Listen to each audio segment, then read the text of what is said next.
It is your boy Rocco the Raccoon, and I'm actually coming at you with a unique type of video today. So obviously by the title of this video, you can see that I'm not too happy with EA Sports right now. And I've actually done research.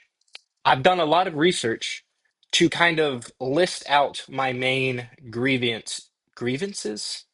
Did I use that right? Expression of dissatisfaction about a perceived wrong. Okay, that seems a little bit too advanced for what I'm saying. Let me try to reword this. I've listed out a couple of issues. There we go. Let me not overcomplicate it. I have a couple of issues I have with the game. To film a college football video, first of all, I have to get to the playoffs. And quite honestly, college football is not allowing me to have the success I want. It sounds like I'm making excuses, but it's really not excuses. College football 25, I spent over 167 hours on the game, and I had an overall record of 141 to 148. That is a winning percentage of 95%.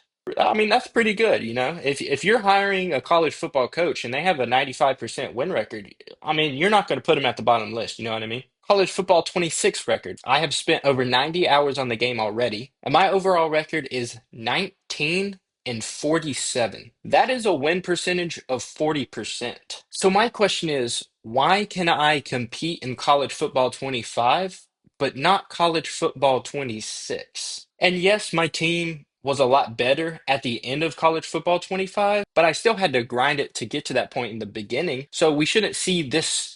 This isn't a 5% difference we're talking about. We're talking about a 45% difference in record. Throughout my playoff experience, I have played a lot of this game. 300 hours on this game combined, college football 25 and 26. And that's not counting Madden or any other EA game. I've had three first round buys, which means I've had three undefeated seasons. If I'm not mistaken, I think all three of those were in college football 25. I have not had an undefeated season in college football 26. See, I'm on season 70-ish. We're actually going to start off with the biggest reason that I think EA has ruined college football. And you might be asking, what is that big thing? And the answer to that question is so painfully obvious. It is their pay to win. College football 25 was not a pay to win game.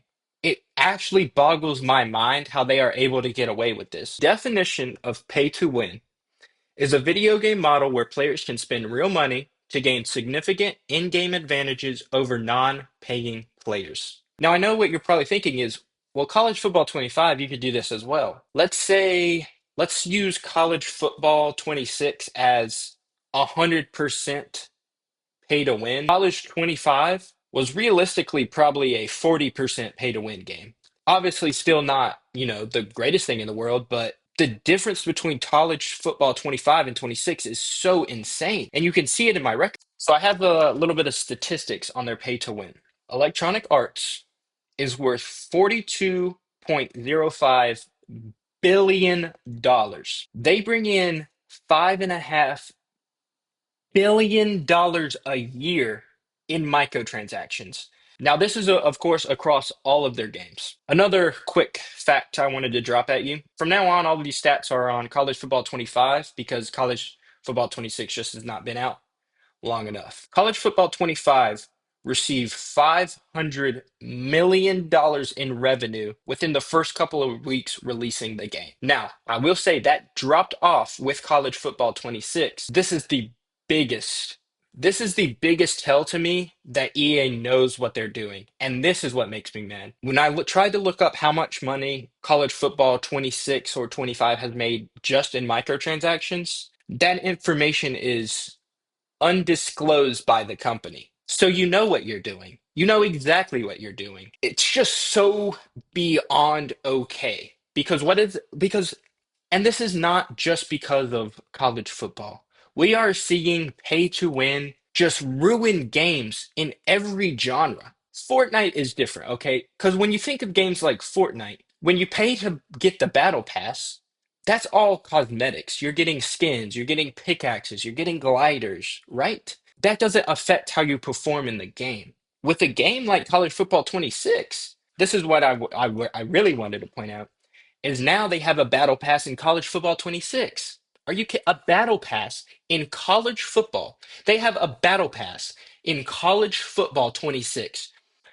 If you have any ounce of common sense, you're going to think of that and be like, wow, they are just scum hungry sons of that guzzle up every single ounce of money from their consumers because $42.5 billion is not enough for them. So they decide to make their games unfair because what they try to do is let's make the game unfair so that people are forced to buy money in this game. I mean, the facts are here. It's true. You cannot argue that college football 26 has not been ruined by pay to win. We are seeing it with Clash Royale as well, pay to win. Are you kidding me? With this battle pass, it costs $15. Not a, it's not like you're dropping $1,000, but it's also not like a, that's not chump change, right? When you spend this $15, you get 8 instant packs plus 23 more packs throughout the season. You get an addition of 16,150 trophies, which this is like their season by season currency when you can buy packs and players and stuff like that. You also gain 118,000 coins. Essentially, you're getting double the amount you would if you didn't buy the battle pass. 118,000 coins, that is enough to get like 1.5 game changing players. I want to emphasize that point. Game changing players. 16,000 trophies is enough to get probably 2 game changing players on your squad. And plus, with the, what is it, 31 packs you get, surely you got to get out of 31 packs, you better be getting game changing players. I'm not saying probably, I mean, 2 or 3. If you buy the battle pass, you are gaining an average of 5 to 6 game changing players. Obviously, I can still improve my team by getting coins. It just takes so much longer when there's not available challenges. So the way it works. And that's fine. I'm not complaining.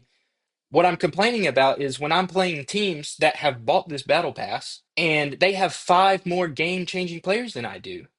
What am I supposed to do? They've got, I mean, it's just so annoying because there's a simple solution to this in respects to the fairness of the game. But the reason we have not seen this solution is because it would ruin their pay to win scheme. And that is you would have a no money spent league and a money spent league. This is if I could buy EA Sports today, this is exactly what I'm doing for college football 27.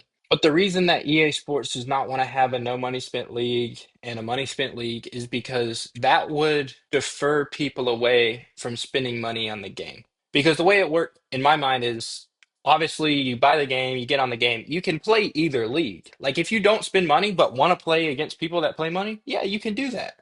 But the second you spend real money on the game, the no money spent league closes for you. There is nothing you can do to get yourself back in that league. You spent money on the game, you can't do it. You have to play the money spent league.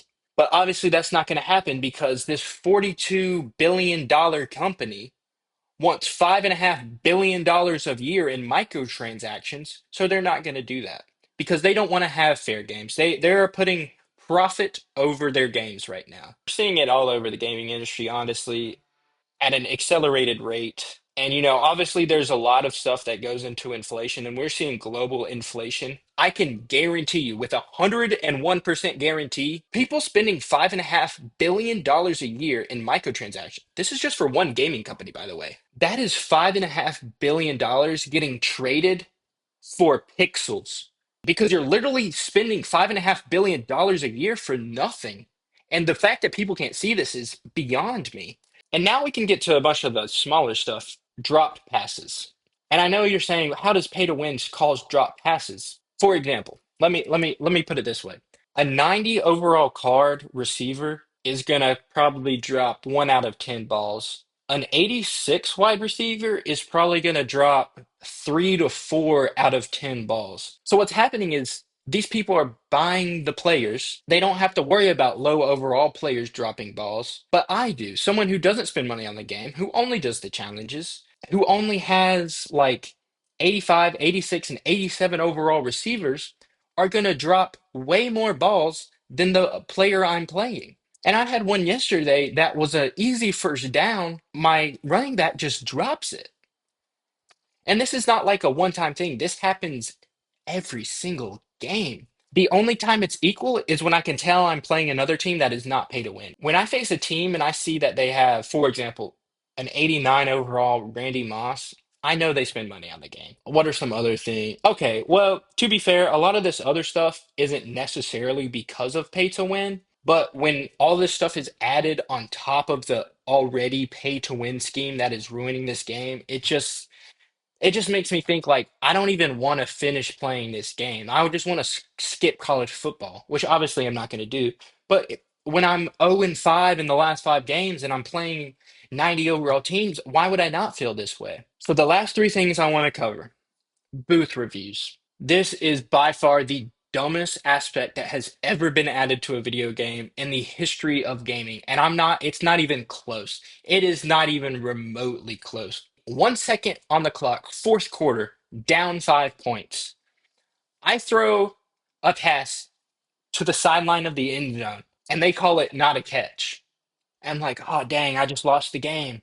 The game knows it is a touchdown, but is instead calling it wrong because it wants me to call a booth review. Because not every booth review is automatic sometimes that'll happen and the game will automatically do a booth review and correct it, but that's not the case always. Sometimes you have to call a booth review yourself. And if it's not right, you lose a timeout like real football. Booth reviews need to be removed from this game.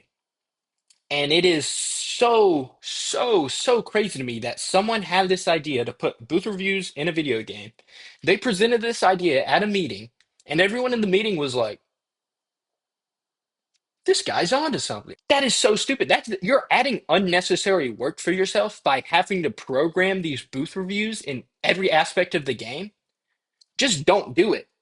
Use that time to find out ways to maximize your value without doing pay to win. Crazy thought. I'm just brainstorming over here. I don't even get paid by EA Sports, and I'm over here brainstorming. Like, if I could be the CEO of EA Sports right now, the first thing I'm realistically doing, getting rid of pay to win. I wouldn't get rid of the store because I feel like a lot of people would be upset the fact that they can't buy players. But what I mean is getting rid of stuff like the Battle Pass, because the Battle Pass is honestly all that makes College Football 26 unfair, is because of the difference it makes. And honestly, when I saw that it was $15, I was like, it's pretty damn valuable for what you get.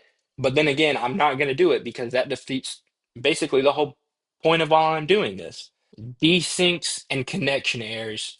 I played 4 games yesterday and I had 4 desyncs in a row.